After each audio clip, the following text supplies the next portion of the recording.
Welcome everyone. We are delighted this morning to be hosting the second event in the IT at Cork Evolve series, which will showcase 3 young innovative tech companies from the southwest of Ireland. We will also have a discussion with and feedback from our buyer panel, which is made up of 3 established companies from the region. This event is kindly sponsored by Fexco and possible due to the efforts of the IT at Cork SME Working Group, which is led by Donna Kiernan from Tonego Partnering. So a big thank you to our sponsor Fexco, to the IT at Cork SME Working Group team, and in particular to Larry O'Donoghue from Cork BIC, who is facilitating this event. I will now hand over to Larry, who will introduce both panels. And I would just like to inform you that the event is being recorded and will be available on our YouTube channel after. Thanks, Larry, over to you. Thanks very much, Juliet, and good morning, everybody. My name is Larry O'Donoghue. I'm from an organisation called Cork BIC, and I also sit on the board of IT at Cork. So I was delighted to be asked to chair the second ever Evolve event this morning.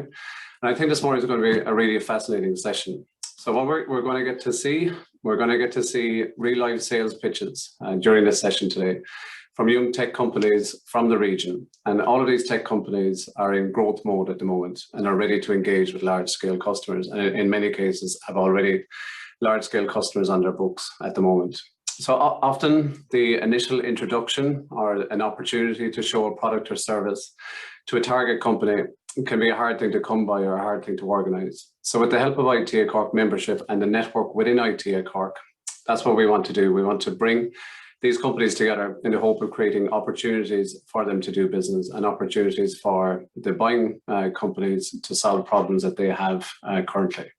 So this is very much a real world situation. After each sales pitch, we're going to go to our panel of expert buyers to get feedback on the pitch and get questions from them on the product and service. But this is also an interactive session. So with the audience, you're welcome to engage as well via the Q&A function, which you'll find at the bottom of the screen, and any questions that are put in there, we'll try our best to bring those into the Q&A session as well.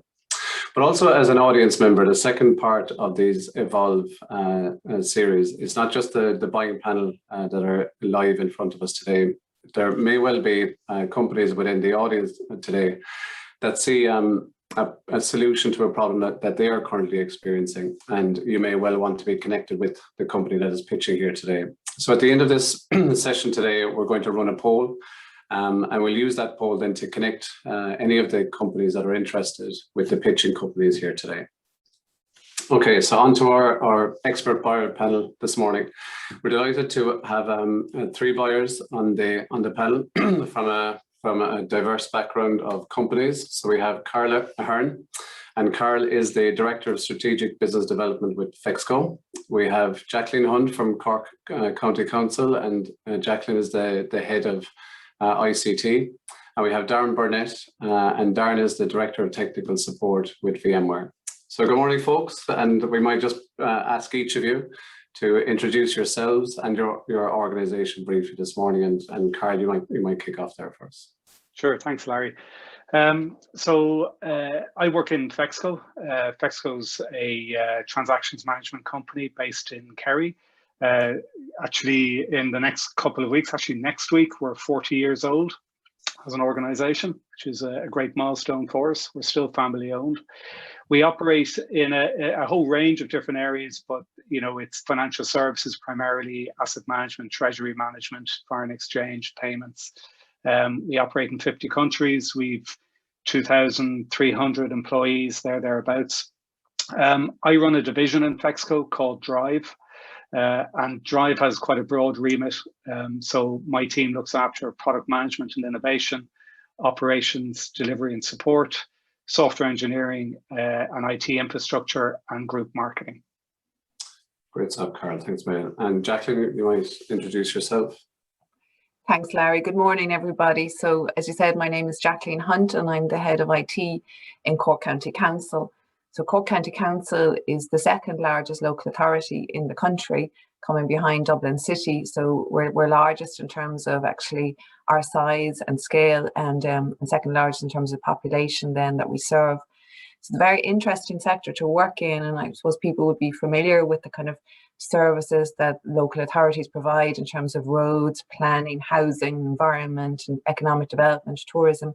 But then we also cover things like the libraries, arts, heritage, even down to the beach and the lifeguards and major emergency planning, severe weather events, etc. So there's never a dull day in Cork County Council, and we really cover quite a wide variety of different services. Excellent, thanks very much, Jacqueline. And Darren. Yep. Hi everyone, my name is Darren Burnett. I'm the Director for Global Strategic Partner Support in VMware. So VMware is a cloud and virtualization company founded in 1999. I suppose I work in the technical support side, so we see a lot of issues that customers would run into. Our software spans app modernization, clouds, networking and security, digital workspace. So really looking forward to seeing the 3 presentations today. Thank you, Larry. Great stuff, Darren. Thanks very much. And maybe just before we get into the actual pitches, I think there's an opportunity to gain some insight for, I suppose, for the companies that are pitching here today, but also the kind of wider audience. There may well be other companies who are potentially looking at public sector organizations or private multinationals to sell to currently or in the future. So perhaps, Jacqueline, it might be good to give from a public sector point of view, given that there is a formal procurement process and there needs to be a large amount of transparency within that process. Could you give us a little bit of insight into that procurement process within Cork County Council? Absolutely. So as a public body, we're governed by the public sector procurement, and that's managed by the Office of the Government Procurement. And really the whole idea there is around value for money and ensuring that we're spending public money in an efficient way. So the OGP are responsible for developing policy frameworks for public sector spending. So there would be a number of frameworks I cover in different goods and services. For example, like there would be laptop frameworks, tablet frameworks, etc. In terms of IT. So the OGP are kind of looking towards a central purchasing model with those frameworks for goods and services. Now, different agencies or bodies can go outside of that if the frameworks don't meet their needs. And again, there are guidelines there in terms of the amount of money we're spending. So for example, if something is under 5,000, we can base an award or base a contract based on verbal quotes from competitive suppliers. If it's between the range of 5,000 to 25,000, we can get written quotes, again, from up to 3 suppliers. But from 25,000 upwards for any goods and services, they need to be advertised on e-tenders. So the thing with e-tenders is, I know a lot of work goes into responding to tender applications, but there has been a lot of work to try to get access to SMEs. So, in terms of SMEs are encouraged to look at consortia bidding or actually breaking down procurement into lots. And we'd encourage everybody to register on etenders.gov.ie so that they are aware of the tenders that are published there. Good stuff. And I suppose with that process, then does it perhaps stand to reason that if a company is successful through the procurement process, that they tend to become suppliers of products or services for a little bit longer than would in a public organization than would be the case in a private organization? Yeah, absolutely. And I suppose being on e-tenders then, obviously every government department or public body is going to be aware of what's going on there. So absolutely, it kind of opens the door to a wide range of different public sector agencies. Great stuff. Thanks very much, Jacqueline. It's great to get that insight into that process this morning. And Cara, with FEXCO, obviously a private organisation, a large multinational organisation at this stage, over 2,500 employees globally. So how does the procurement process work, or is it possible to put it into a nutshell for FEXCO, or does it so different across different organizations, or just a little bit of insight into engaging with FEXCO? What it looks like? Yeah. So look, with a company that's, in the Irish context, we're reasonably large. Internationally, we'd be a kind of mid-sized company or small mid-sized company, but procurement processes are typically well established in companies of our size. There'd be a procurement team, and if a part of the company, a division or a team in the company wants to acquire a new service or a new capability or new technology, typically they'd involve the procurement team, especially if it's over, a certain threshold of value, and the process then kicks off, and be a fairly standard process. And I think everyone on the call would be pretty familiar with those processes. I think there's another entry point though, so there's two entry points. There's one which is a tender response, and that's fine. It wouldn't be too dissimilar to what's been described. But I think for a lot of people on this call, it's the other entry point, which is much more of a proactive engagement and knocking on the door and trying to get into a company like Fexco. And entering in through procurement usually isn't the way of doing it. You really want to find yourself a champion within the company. But that brings with it certain risks for the early stage company. And look, I've had a number of startups with varying degrees of success and failure. So it will be a path well traveled for me. But there's a couple of kind of things I just throw out there for people, just watch out. One is certainly around cash flow management. And typically, young companies are building while they're selling, and typically they're not selling enough, or they don't have enough recurring revenue. And what's absolutely critical is that they don't get sucked into a relationship with a single customer and start building for that customer, because that customer may be an outlier versus what the typical market needs are, and that can soak up and use up the cash runway of that early stage business. So you think you're on the pig's back, and you realize you're actually not, and you've used up a lot of your money, a lot of your runway, a lot of your trust with investors, and it can be very hard to restart. So I just be very careful knocking on doors, getting good engagement, that you don't put all your eggs into one basket. And then the other piece is that, if you're putting all your eggs into one basket, that could be within a company or to a company for as a customer, but also to people within that company. So in a corporate environment, people move around very quickly and very frequently. So it's very important that you broaden your network within your target company. So you're not just dealing with one person, because that one person may move role and be no longer interested in the product you're serving. You're offering. So it's very important that you build a network within your target company. Fantastic. I think that is great advice, Carl. Thanks very much for that. So we're just going to move on to our sales pitches this morning. So first up, we have a very interesting company that's quite relevant in the remote working space at the moment. It's Alclass, and their co-founder Ed Hartnett is going to present this morning. So good morning, Ed. Morning, Larry. Good morning, everyone. Very good. So I think you're going to kick off with a video, if you just want to introduce the video. Yes. So this video really encapsulates everything about Habitus Posture, our product, which is an employee wellness product. So I won't destroy that any further by rambling on about it, and we'll have a chat after. So Vivian is going to play it, I believe, and we'll have a... According to the World Health Organization, lack of physical movement is one of the top 4 leading causes of preventable death worldwide, ahead of high cholesterol, alcohol abuse, and drug abuse. It can be difficult for employers to promote good posture and regular movement in the office, and this is even more difficult with many employees now working from home. But there's a solution that prevents and remedies all of this. Habitus Posture is a revolutionary, discreet, wearable sensor paired with a mobile app that alerts users to correct their posture and motivate them to get up and move around. Simply attach the sensor to your skin under the collarbone. Next, calibrate it to recognize your individual best posture and let it work in the background as you go about your busy day. Habitus Posture will remind you to correct yourself as you slouch. It's even smart enough to know how long you've been sitting and guide you on the number of steps required to reverse the ill effects of prolonged sitting. Our intelligent sensor becomes your trusted health companion and guides you on the best exercises to do while you sit.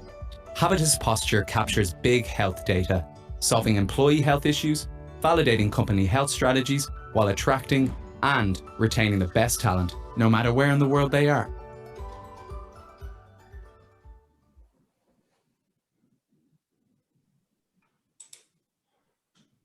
Thank you, Vivian. And thank you all for being here today. It's a great opportunity for companies like ourselves. As Larry said, we're early stage, based in Cork, and to have an opportunity to speak to companies like yourselves is absolutely fantastic. So just to begin, maybe just a couple of stats on the problem we're solving here. Back pain is the most common cause of work-related disability in employees under the age of 45. And it is the most expensive health issue for employers. Employee back pain is strongly linked to mental unwellness, poor work engagement levels, sleep disorders, and reduced productivity in the workplace. All of this leads to high levels of absenteeism and huge costs to employers. So just for a little glimpse into the future, a UK study in 2020 showed that 70% of seated employees surveyed at home reported problematic neck and back pain, and almost 90% of those surveyed did not report this to their employers. Now, that's a huge problem, and habitus posture, we believe, is needed now more than ever before, because prevention is best. Habitus posture prevents and treats neck and back pain for your employees, and importantly, it gives you, the employer, great peace of mind, knowing that you have given your most important assets the best possible tool to live healthier lives in the office, at home, or indeed in both places with a hybrid approach. Habitus posture helps build a strong bond between you and your employees by demonstrating a real effort towards their welfare, no matter where in the world they're working from. And in a relatively short period of time, you will see an impressive return on your investment. And that is something that most wellness programs just cannot measure or demonstrate. Our technology is built by the most trusted engineers in healthcare. We partnered with Tyndall National Institute here in Cork, who is a world leader in this field, and our product is clinician-led and employee-centric. Our data is rich, it's insightful, and it's new. And habitus posture is built with interoperability in mind, so that we can enhance your existing HR data to provide more impactful organizational changes to improve employee health even more. Habitus posture is sold as a SaaS model with tiered volume licensing, where the employee gets the sensor and the downloadable app, and the employer gets a corporate dashboard to view data reporting. We have a formidable team built around habitus, from medical advisors, experienced systems architects, software engineers with expertise in healthcare, experts in regulatory compliance, data privacy, and GDPR, as well as an experienced manufacturing team. We can scale as fast as you need. We are already looking ahead to our next generation sensor, which will be even smarter than the one we have. And when we partner with companies at this stage, we can use data from these companies to help build a much better product going forward. Our expert user experience team will ensure that your employees love habitus posture, and your employees will thank you for it through greater engagement levels. With habitus posture, Fexco can have the healthiest, happiest, and most protected employees possible. COVID-19, no doubt, has brought significant attention on employee health, and now employers are looking at ways to improving their offering to their employees. We can help you remove the guesswork and opinion and improve your employees' health with real-time actionable data. And I've been waiting a long time to say this, and here's my opportunity. So habitus posture has your back. Thank you for that, and I would be delighted with any questions. Thank you. Great stuff. Okay, thanks very much, Ed, and thanks for being so brief on the presentation side of things as well. So Darren, we might just go to yourself first for some feedback or questions for Ed on his presentation. Yeah, thanks, Ed. Absolutely fantastic presentation.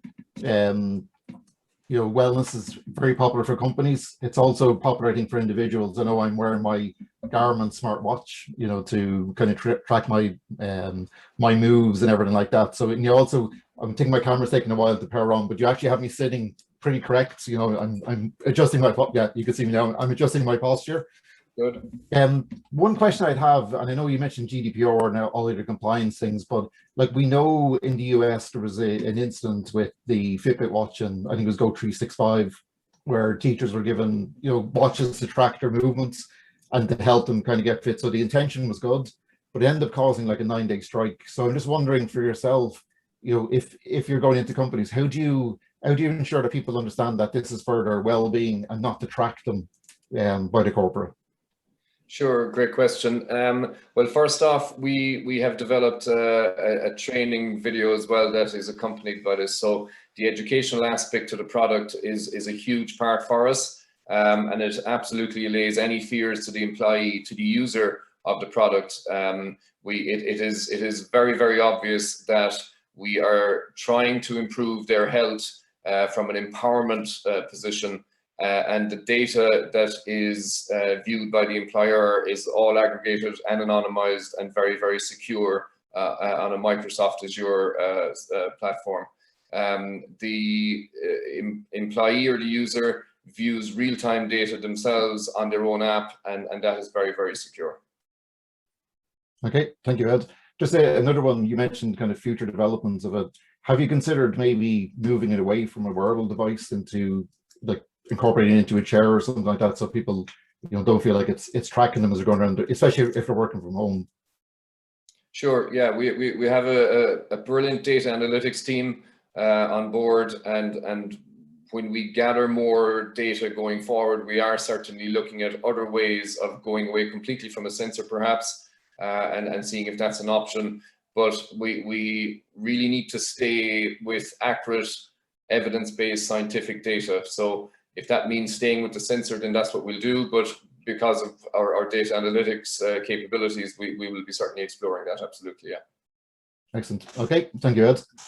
Cheers, Darren. Thanks very much. Carl, I might go over to yourself now. Yeah, thanks, Larry. Hi, Ed. Well done on the presentation.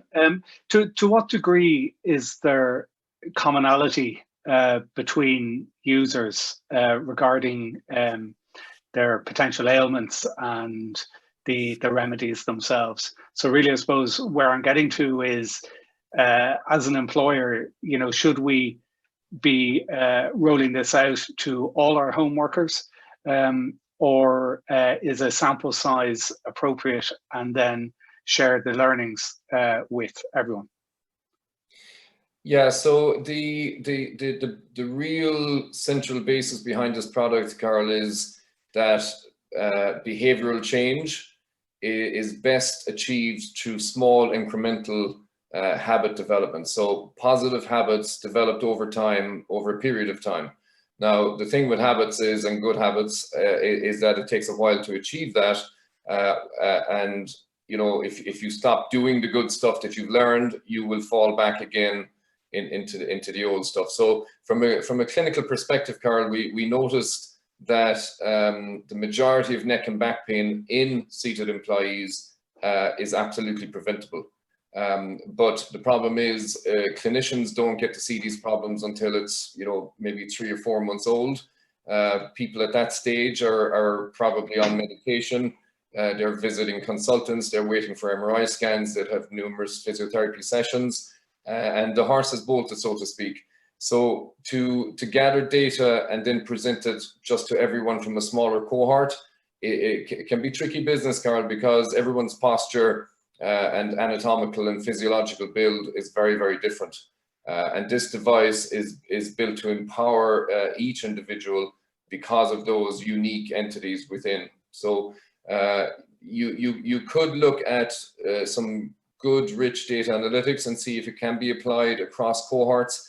But our cluster analysis techniques might allow us to do that in the future. So being able to group different types of people in terms of height, weight, job type, job levels of activity, for example. So yes, it might be possible in the future, but initially we do want to gather as much data as we can to make sure it's very, very accurate. The real base behind this product is accuracy, is science and evidence.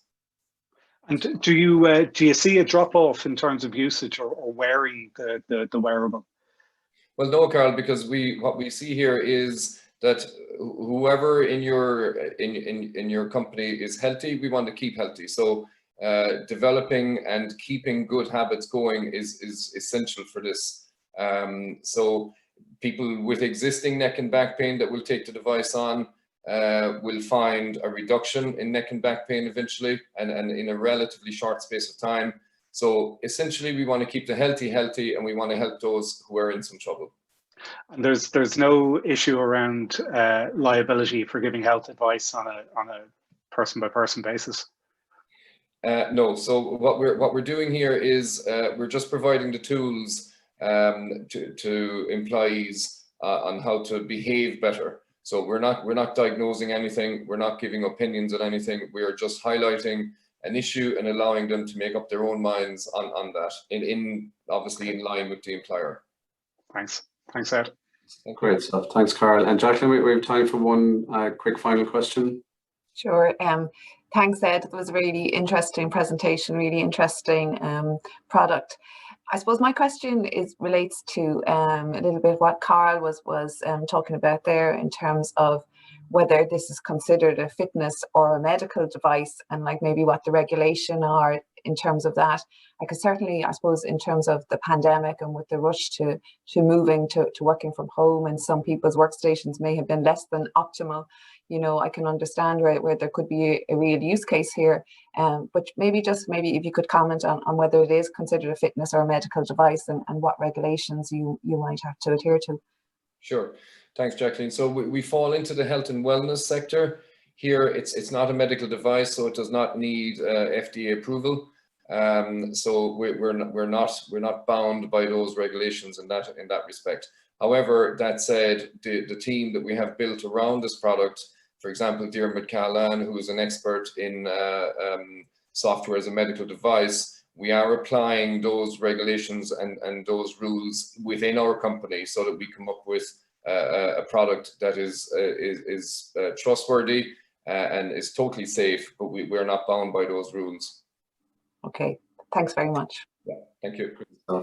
Thanks very much, everybody, for the interaction there, and thanks very much for your presentation this morning. Best of luck with everything. So we'll just move on to our next pitch. Is from a company called Gardu. They're in the cybersecurity space, and their CEO is Darren Sexton. Good morning, Darren. Hey, Larry. How are you doing? Good. So if you want to share your presentation and start when you're ready. Yeah, sure. So just share screen.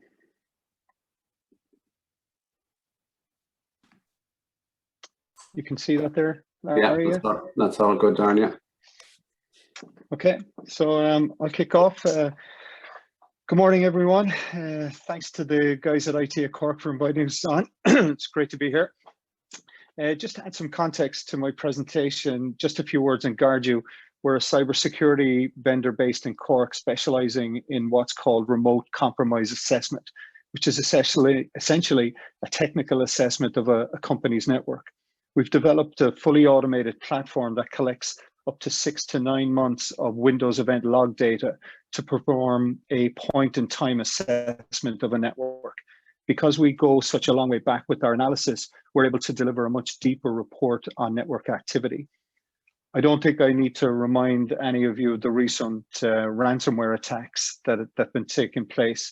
And I think we had another instance over the last few days with Kaseya, where the criminals are asking for 70 million.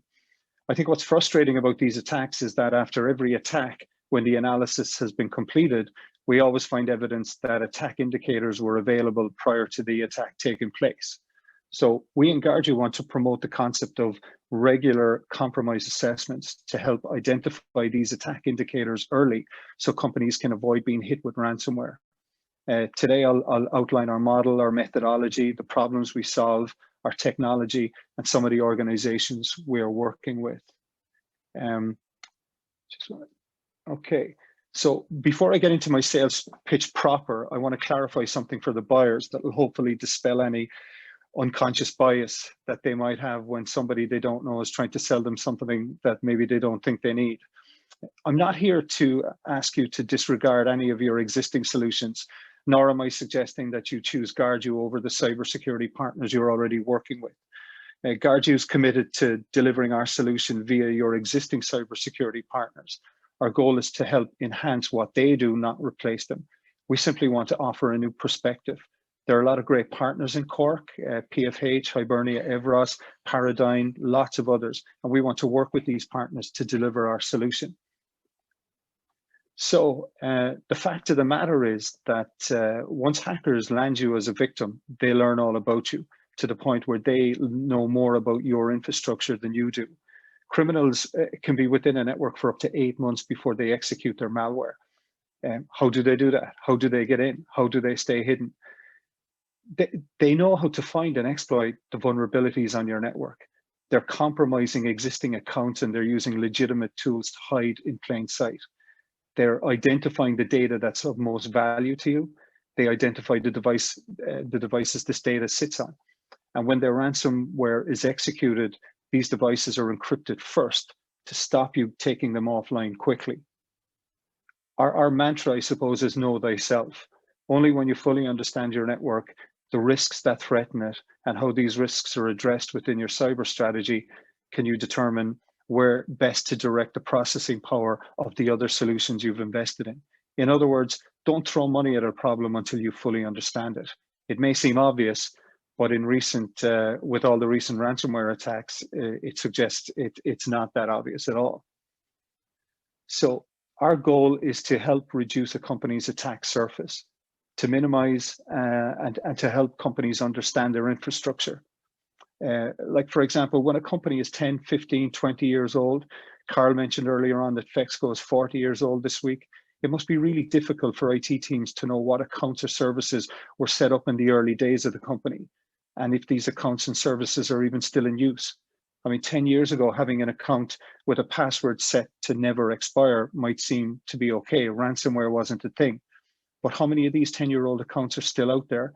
And with the password set to never expire, the password itself is probably still password.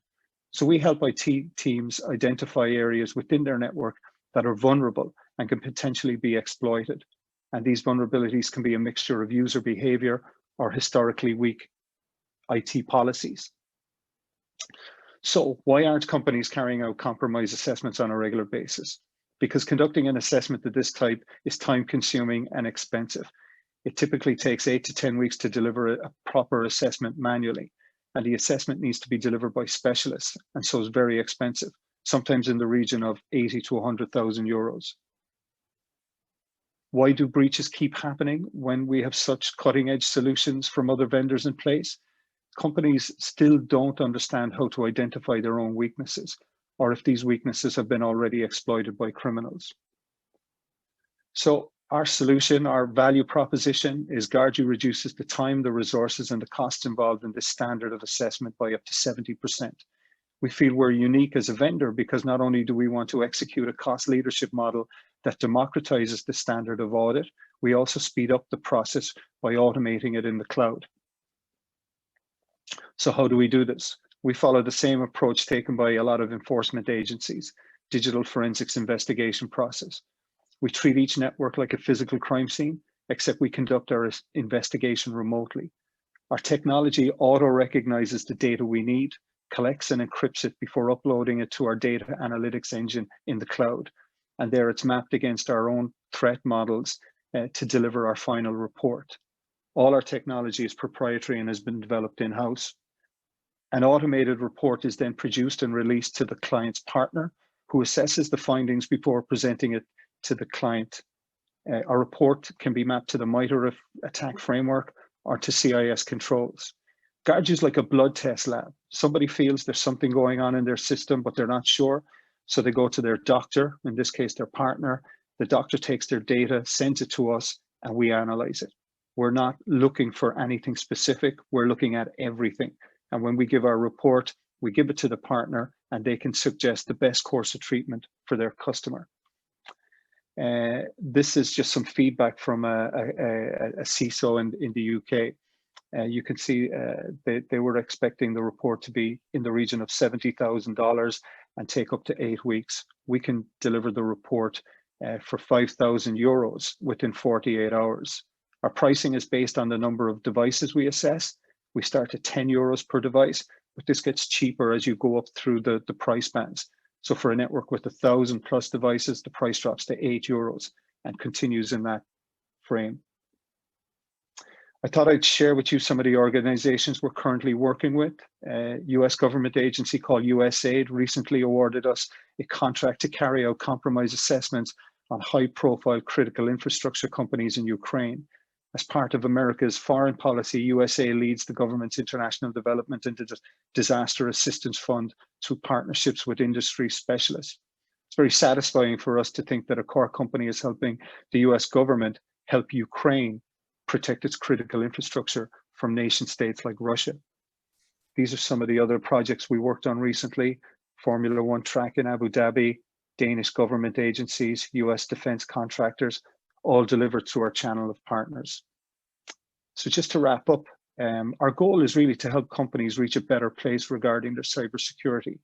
We think with regular compromise assessments, we'll help you understand your network a lot better. We want to help you keep your configuration simple enough to manage, clear enough to identify any suspicious activity, organized enough to implement best practices, and just help you understand the data that's most important to you and potentially your hackers. So that's it for me. Thank you. If you have any questions. Thanks, Larry. Thanks very much, Darren.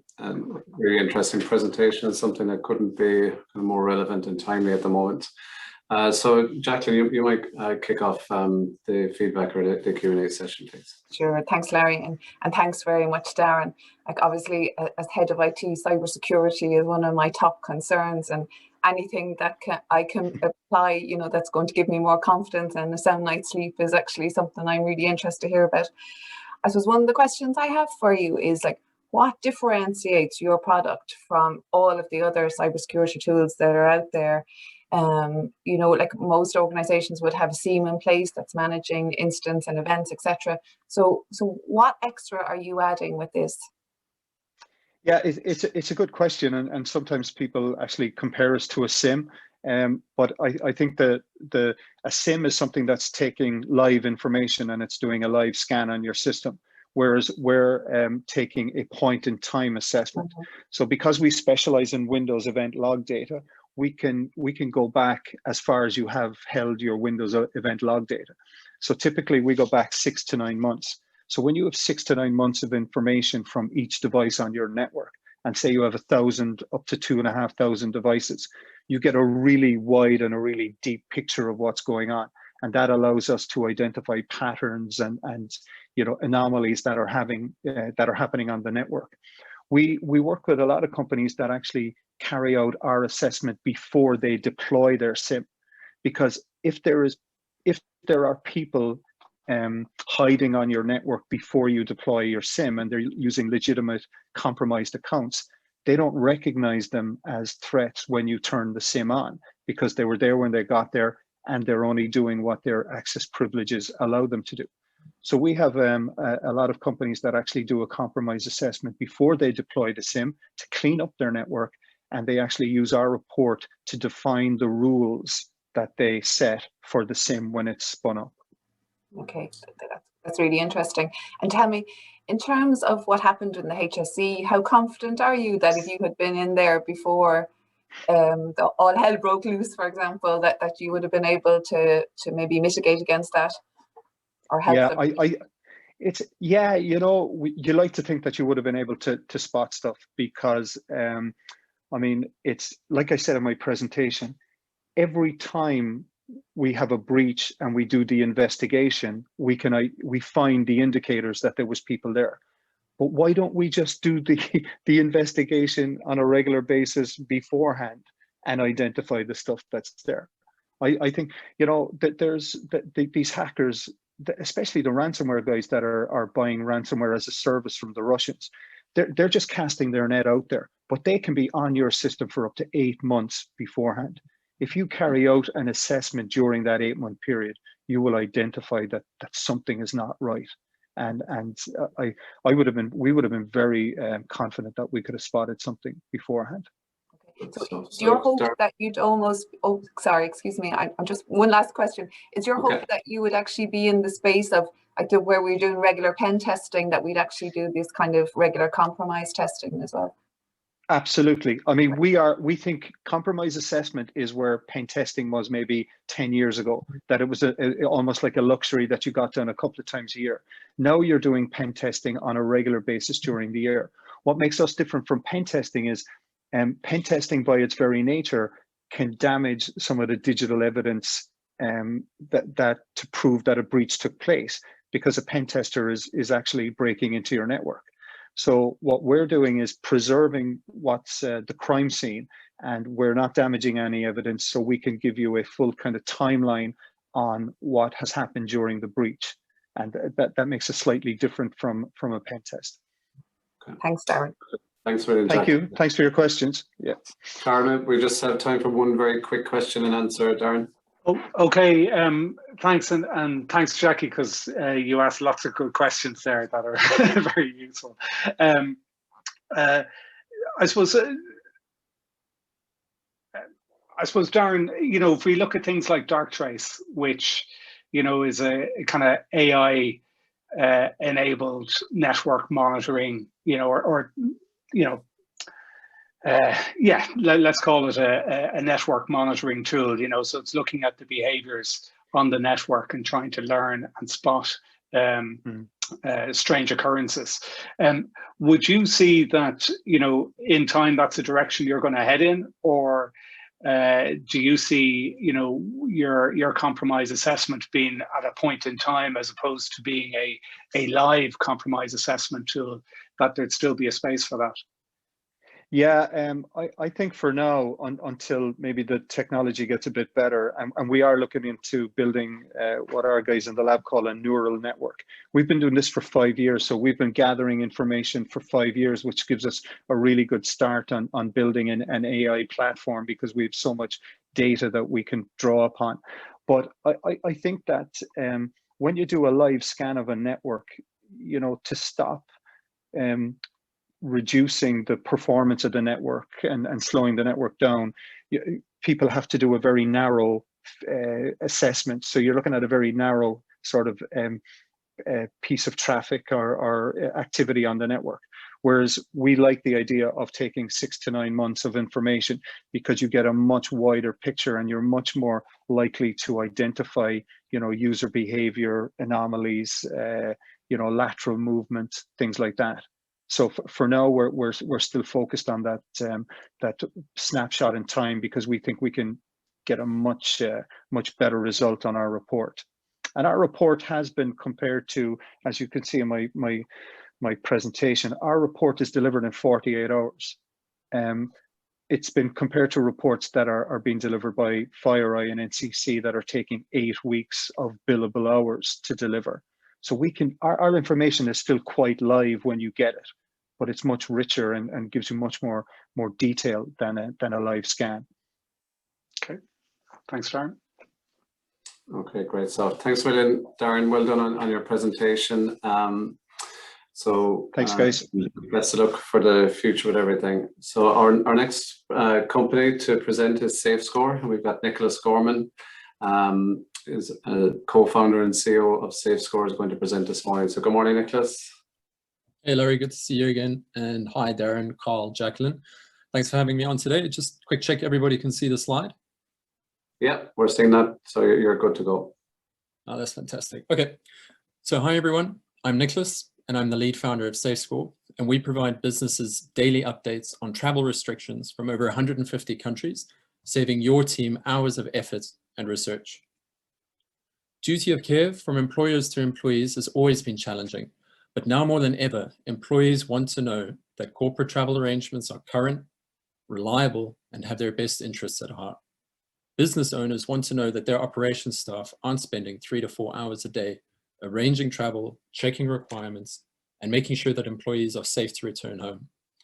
A safe and confident employee is one who is happy to travel for work, and an operations team that isn't wasting valuable hours doing research that we've already done at SafeScore is a productive one. Our research and the work of others supports this.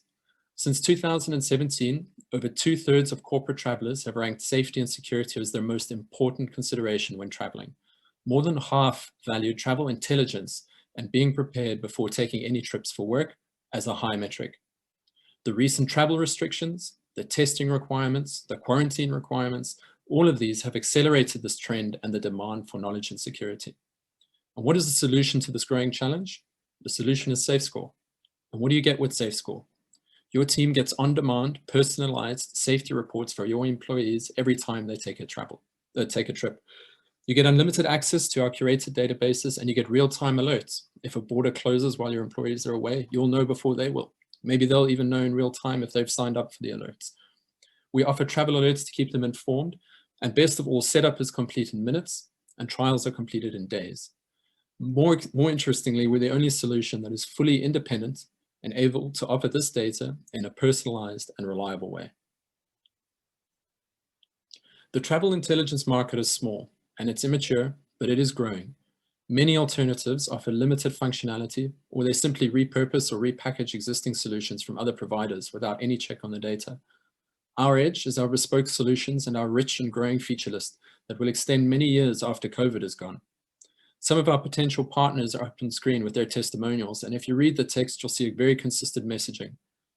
SafeScore is saving their team hours and hours of research every single day and giving them the comfort that their employees or their customers can travel safely and with reliable information and intelligence. But what does it mean to you as a business? SafeScore is 99% faster than manual searches, and that's based on accurate data from some of our partners, which you would have seen on the previous screen. It's 90% cheaper than hiring an equivalent full-time employee to do the research for you in-house. And it's fully reliable. We've had 100% uptime this entire 2021. The benefits are underlined by some of our amazing features, and the capabilities expand every day. Right now, our primary focus is on your employees' safety and convenience. And that's why we're the only product in the travel intelligence market to offer real-time alerts and on-demand travel reports. Are your employees traveling to frontier markets? Check SafeScore first. Do you want to know if your employee's destination is accepting PCR or antigen tests and how long they're valid for? Check SafeScore first. Do you want to offset your employee's carbon footprint? Check SafeScore. Do you want to view the latest epidemic disease requirements for a destination? Check SafeScore.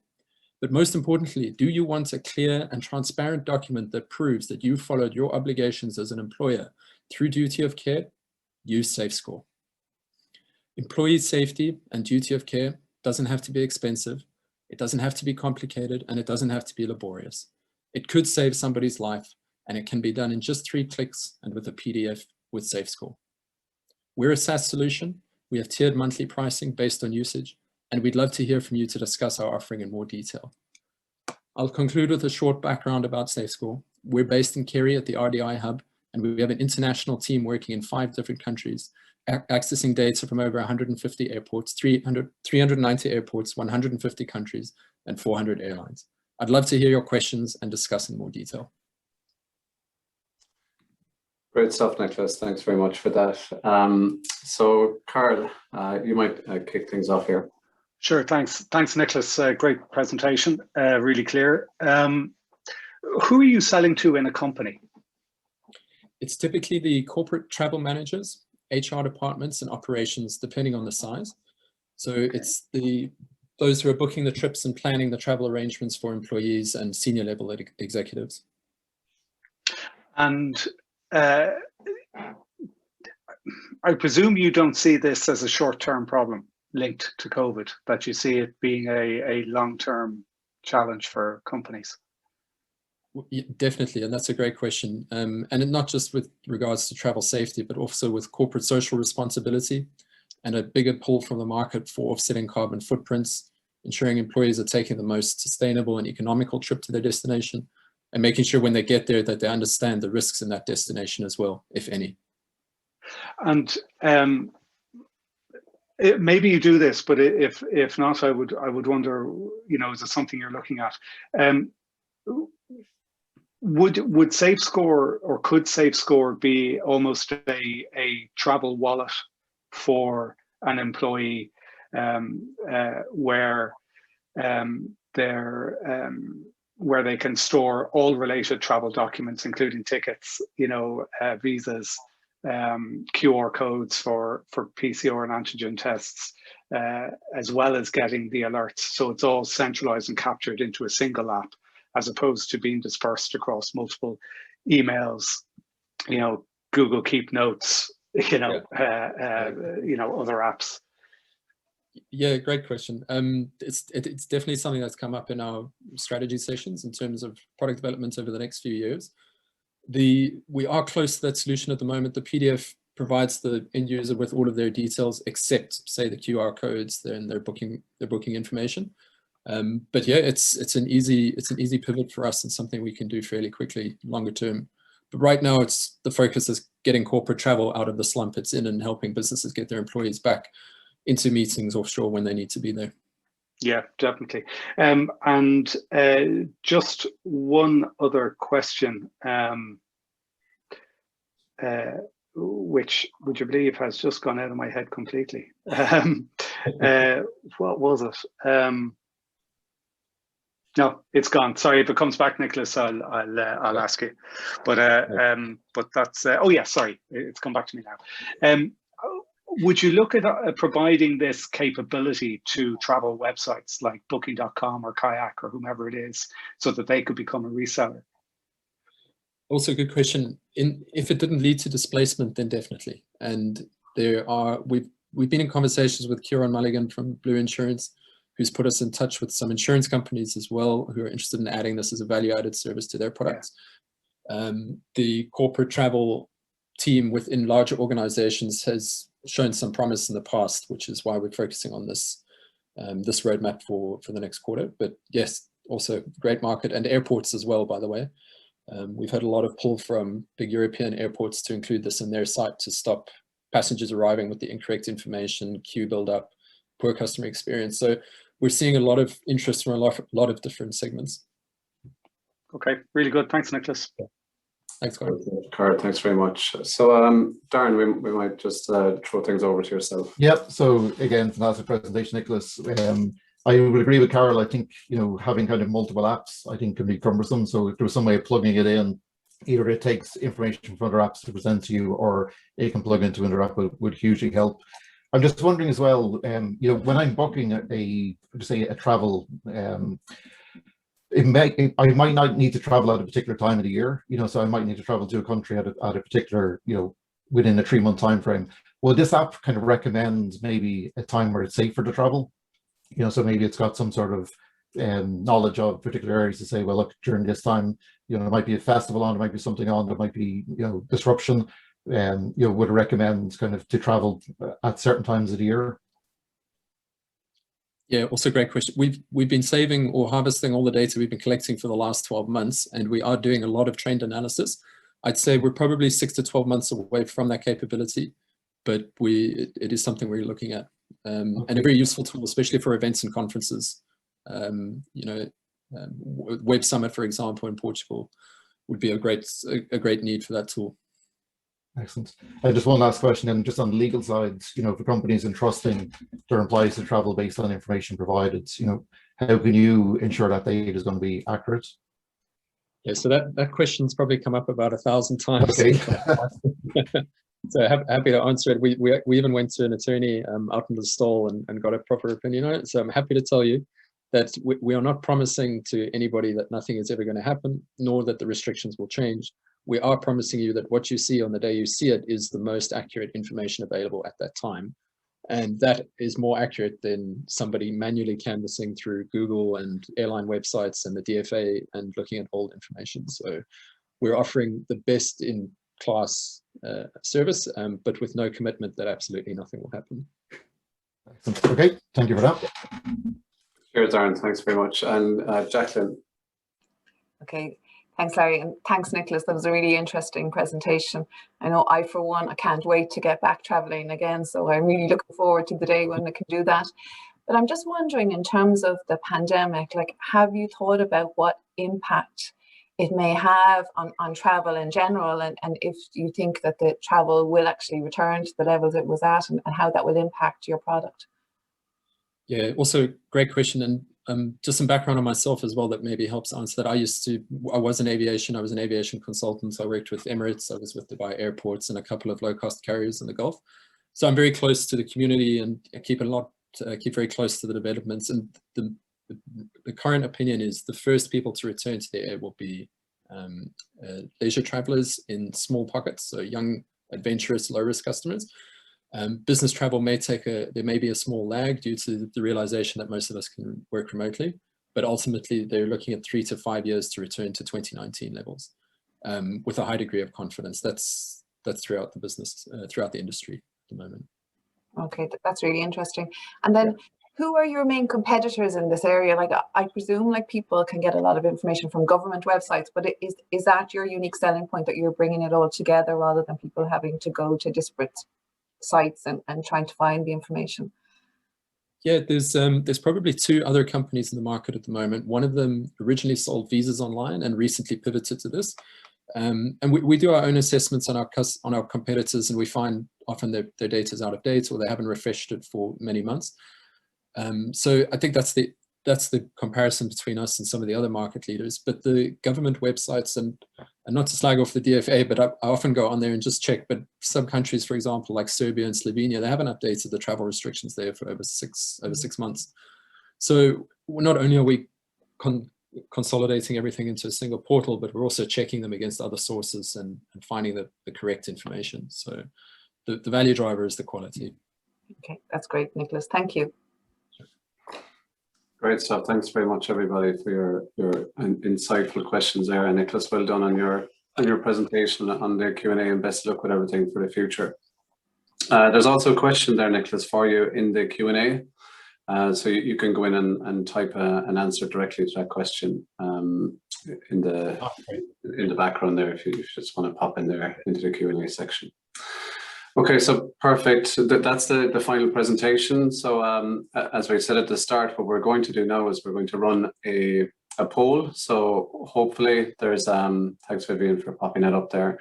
So the idea here is that if there's anybody in the audience that is working with an organization that feels that they've seen a solution to a problem that they are also currently experiencing, or they think their organization is currently experiencing, and you want to be connected with any of the companies here today, then vote on the poll that's up at the moment, and we'll make that connection directly with each of the companies there. So feel free to vote on it there as we're just finishing things up.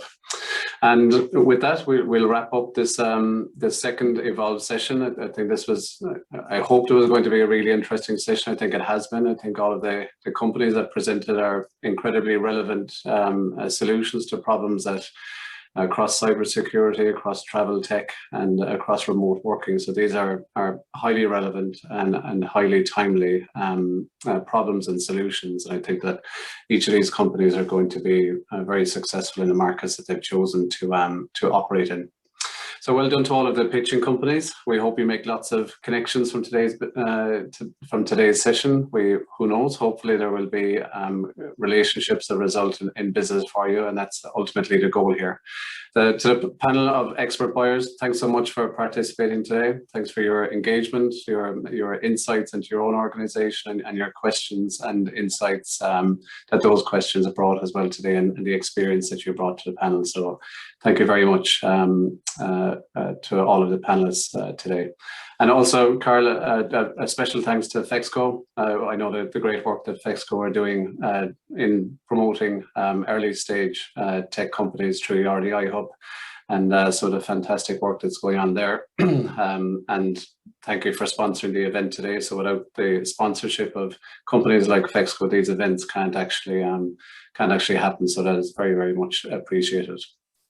And thanks to all of the organising team within IT at Cork behind the Evolve event. So enjoy the rest of your day, and we hope to see you again very soon at the next IT at Cork event.